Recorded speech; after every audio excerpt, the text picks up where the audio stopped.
5 নম্বরে আপনার আল্লাহর কাছে কিছু চাইতে হবে। রাসূল সাল্লাল্লাহু আলাইহি সাল্লাম বলছেন, মাজলিসে আসার পরে নারী পুরুষ যা চাইবে আল্লাহ সুবহানাহু ওয়া তাআলা ফেরেশতাদেরকে বলেন, তোমরা সাক্ষ্য থাকো, উপস্থিত বৈঠকের যত মুসলিম নারী পুরুষ এসেছেন তারা যা চেয়েছে আমি আল্লাহ তাদেরকে তাই দিলাম।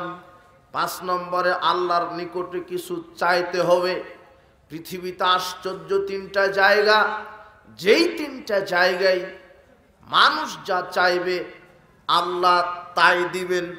তার এখন এখানে আপনি কি চাইবেন?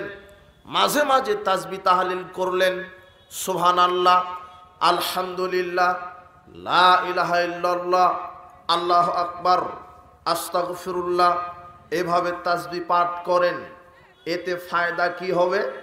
উকবা বিন আমির রাদিয়াল্লাহু আনহু বলছেন, রাসূল সাল্লাল্লাহু আলাইহি ওয়াসাল্লাম বললেন, আয়াজিজু আহাদুকুম আয়ামাল কুল্লা ইয়াউমিন মিসলা উহুদ।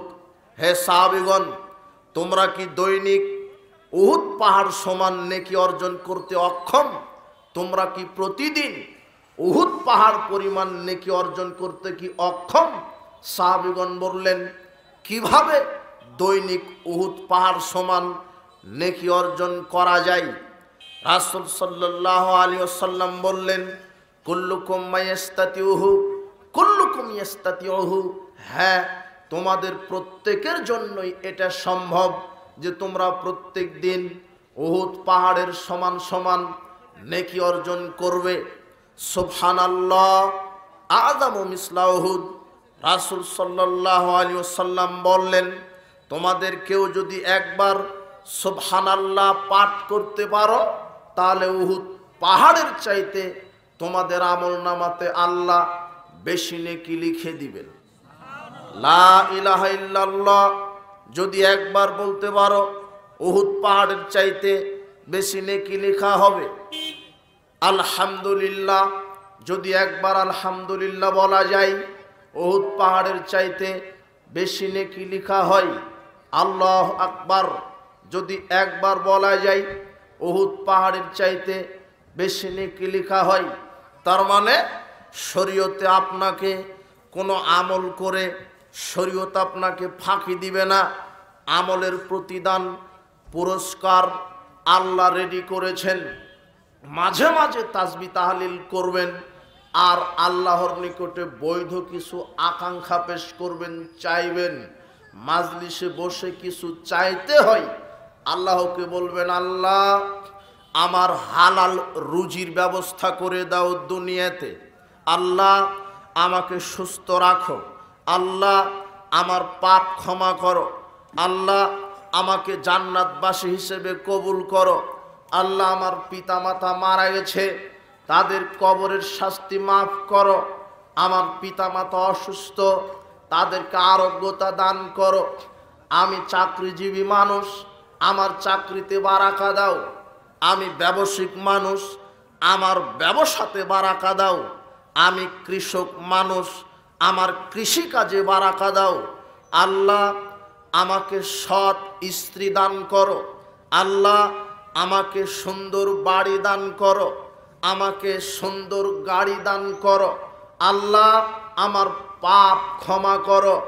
রাসূল সাল্লাল্লাহু আলাইহি ওয়াসাল্লাম বলছেন, আশ্চর্য 3টা জায়গা, যেই 3টা জায়গায় যা কিছু চাওয়া হবে আল্লাহ তা প্রদান করবেন।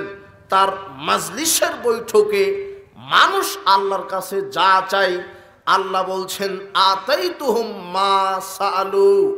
বৈঠকের যত নারী পুরুষ আমার কাছে যা চেয়েছে, হে লক্ষ কোটি ফেরেশতা তোমরা সাক্ষ্য থাকো, উক্ত বৈঠকের যত নারী পুরুষ আমার কাছে আজকে যা চেয়েছে আমি আল্লাহ তাদেরকে তাই দিয়ে দিলাম।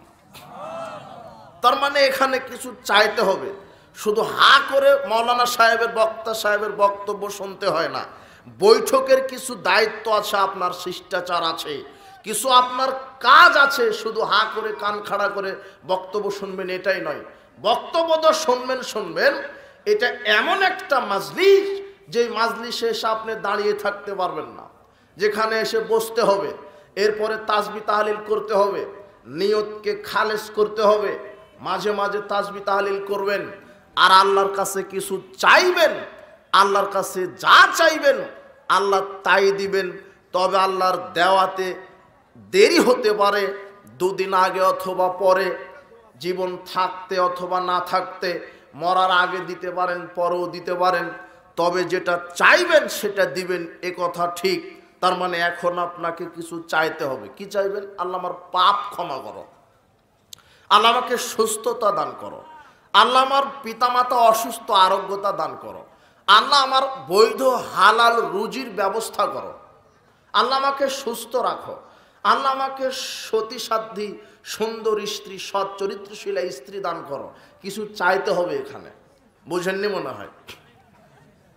তিনটা জায়গা, আরো অনেক জায়গা আছে, তবে তিনটা হাদিস থেকে প্রমাণ হয় যে তিনটা জায়গায় এমন জায়গা যেখানে যা চাওয়া হয় আল্লাহ তাই দান করেন। তার এখন একটা জায়গা, এখন যা চাইবেন আল্লাহকে বলবেন সেটাই দিবেন। তো দেওয়াতে দেরি হতে পারে, দেওয়াতে কি হতে পারে? দেরি হতে পারে। 10 বছর পরে দিতে পারেন, দিবেন। নাও দিলে ওটা আল্লাহ আপনার পরকালের জন্য রেখে দিবেন। রুজি চেয়েছেন, পরকালে জান্নাতের রুজি, জান্নাত চেয়েছেন তো জান্নাত হলোই। পিতামাতাকে মাফ করে দাও বলেছিলেন, আল্লাহ আজকের চাওয়ার কারণে বিচার মাঠা আপনার পিতামাতার পাপকে ক্ষমা করে দিতে পারে, ওটা দিবেই। কারণ আল্লাহ বলছেন আতাই তুহুম, আমি তাদেরকে দিয়ে দিলাম, মা যা চেয়েছে, যা চেয়েছে বৈঠকে আমি আল্লাহ তাদেরকে সবই দিয়ে দিলাম। এটাই হলো বৈঠকের একটা দায়িত্ব, আপনার কিছু চাইতে হবে। দ্বিতীয় স্থান, দ্বিতীয় সময়, সেটা হলো জুমার দিন।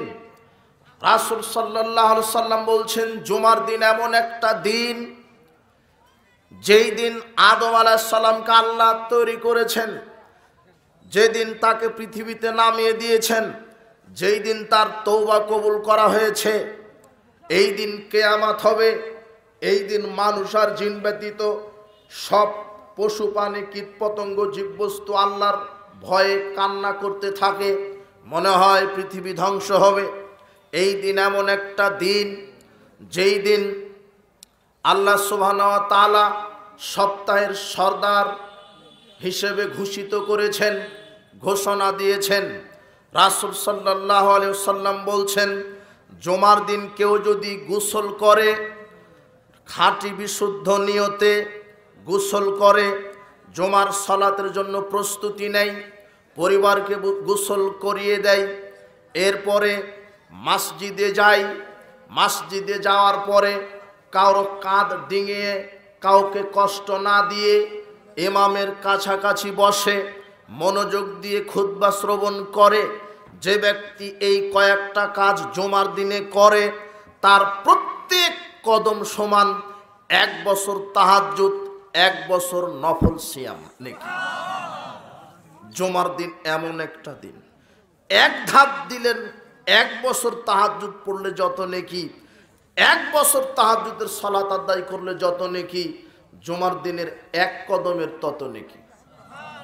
রাসূল সাল্লাল্লাহু আলাইহি ওয়াসাল্লাম বলছেন, জুমার দিনে এমন একটা সময় আছে যেই সময় ইমাম মেম্বরে বসা থেকে নিয়ে আসরের শেষ ওয়াক্ত পর্যন্ত, এর ভিতরে এমন একটা সময় আছে, এই সময়ে যদি কোনো মুসলিম নারী পুরুষ আল্লাহর কাছে যা চাইবে আল্লাহ তাকে তাই দিয়ে দিবেন। এটা জুমার দিন মেম্বারে ইমাম বসা থেকে নিয়ে সূর্যাস্তের পূর্ব পর্যন্ত একটা সময়। এই সময়ে এমন একটা সময়, এই সময়ের ভিতরে এমন একটা সময় আছে, ওই সময়ে যা চাওয়া হবে আল্লাহ তাই দিবেন। এই কথা রাসূল সাল্লাল্লাহু আলাইহি ওয়াসাল্লাম বলছেন। তিনি বলছেন, তোমরা আমার উপরে বেশি বেশি দরুদ পড়ো, জুমার দিনে বেশি বেশি দরুদ পড়ো। রাসূল সাল্লাল্লাহু আলাইহি ওয়াসাল্লাম বলছেন, কেউ যদি সকালে সন্ধ্যায় আমার কাছে সকালে 10 বার দরুদ পড়ে, সন্ধ্যায় 10 বার দরুদ পড়ে, আল্লাহুম্মা সাল্লি ওয়া সাল্লিম আলা নাবিয়িনা মুহাম্মদ, আল্লাহুম্মা সাল্লি ওয়া সাল্লিম আলা নাবিয়িনা মুহাম্মদ, আল্লাহুম্মা সাল্লি ওয়া সাল্লিম আলা নাবিয়িনা মুহাম্মদ, সকালে 10 বার কেউ যদি পড়ে, আর সন্ধ্যায় 10 বার কেউ যদি পড়ে তাহলে সে আমার সুপারিশ বিচার মাঠে পাবেই পাবে। তার মানে বেশি বেশি দরুদ পড়েন, প্রতিদিন সকাল সন্ধ্যা 10 বার করে পড়েন। রাসূল সাল্লাল্লাহু আলাইহি ওয়াসাল্লাম বলছেন, কেউ যদি আমার উপরে একবার দরুদ পড়ে আল্লাহ তার উপরে 10 বার রহমত বর্ষণ করেন, 10টি রহমত বর্ষণ করেন, 10টি পাপ ক্ষমা করেন, 10টা মর্যাদা আল্লাহ বৃদ্ধি করে দেন। বলছিলাম এই জুমার দিন যা চাওয়া হয় আল্লাহ তাই দিবেন। রাসূল সাল্লাল্লাহু আলাইহি ওয়াসাল্লাম বলছেন, মা মিন মুসলিমিন ইয়ামুতু ইয়ামাল জুমআ লাইলাতিল জুমআ ইল্লা ওয়াকাল্লাহু ফিতনাতাল কবরে। যে কোনো মুসলিম ব্যক্তি যদি জুমার দিনে অথবা রাত্রে মারা যেতে পারে, আল্লাহ সুবহানাহু ওয়া তাআলা তাকে কবরের শাস্তি থেকে বাঁচিয়ে দেন। আপনাকে এটা বোঝাতে চাচ্ছি যে 3টা জায়গা 3টা সময় আছে, যেই 3টা জায়গায় আল্লাহর কাছে যা চাওয়া হয় তাই দেওয়া হয়। এক হলো মাজলিস, 2 জুমার দিন ইমাম সাহেব মেম্বারে বসা থেকে নিয়ে সূর্যাস্ত পর্যন্তের মাঝের একটা সময়, 3 রাত্রে। কখন? রাত্রে। কিভাবে? রাসূল সাল্লাল্লাহু আলাইহি ওয়াসাল্লাম বলছেন, মুসলিম নারী পুরুষ যখন অজু করে যখন ঘুমিয়ে যায়, ঘুমানোর পূর্বে অজু করা ভালো, মুস্তাহাব, আপনি করেন। অজু করে ঘুমিয়ে যাওয়া ভালো। রাসূল সাল্লাল্লাহু আলাইহি ওয়াসাল্লাম বলছেন, যে ব্যক্তি অজু করে ঘুমিয়ে যায়, ঘুম থেকে উঠে বলে লা ইলাহা ইল্লাল্লাহু ওয়াহদাহু লা শারীকা লাহু লাহুল মুলকু ওয়া লাহুল হামদু ওয়া হুয়া আলা কুল্লি শাইইন কাদির, সুবহানাল্লাহি ওয়াল হামদুলিল্লাহি ওয়া লা ইলাহা ইল্লাল্লাহু ওয়াল্লাহু আকবার ওয়া লা হাওলা ওয়া লা কুওয়াতা ইল্লা বিল্লাহ। ঘুম যখন ভেঙে যাবে সাথে সাথে কয়েকটা বাক্য পড়ে নেবেন।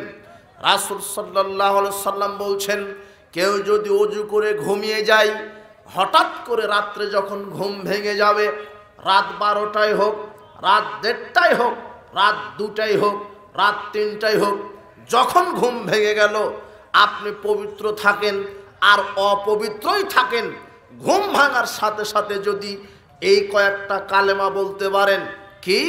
লা ইলাহা ইল্লাল্লাহু ওয়াহদাহু লা শারীকা লাহু লাহুল মুলকু ওয়া লাহুল হামদু ওয়া হুয়া আলা কুল্লি শাইইন কাদির, সুবহানাল্লাহি ওয়াল হামদুলিল্লাহি ওয়া লা ইলাহা ইল্লাল্লাহু ওয়াল্লাহু আকবার লা হাওলা ওয়া লা কুওয়াতা ইল্লা বিল্লাহ।